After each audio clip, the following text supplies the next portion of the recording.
พิธีประกาศแต่งตั้งอำนวยการโรงเรียนขับรถ 404 กรมยาเทคนิคกองทัพได้จัดขึ้นในวันที่ 16 กันยายน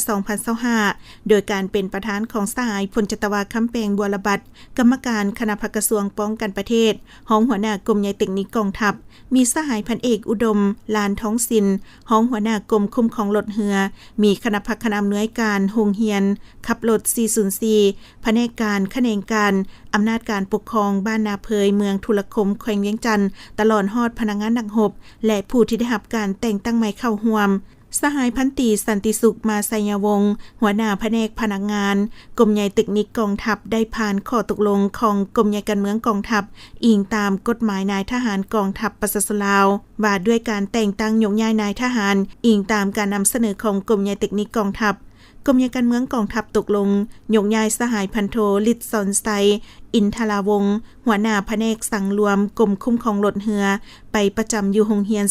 404 และผ่านข้อตกลงว่าด้วยการแต่งตั้งอำนวยการโรงเรียน 404 ขึ้นกับกรมใหญ่เทคนิคกองทัพกระทรวงป้องกันประเทศตกลงแต่งตั้งสหายพันโทฤทธิ์สอนไซอินทราวงศ์เป็นอำนวยการโรงเรียน 404 พร้อมทางผ่านมติตกลงว่าด้วยการวงตัวแต่งตั้งเลขาคณะพังหากฐานโรงเรียน 404 คณะพักกรมใหญ่เทคนิคกองทัพตกลง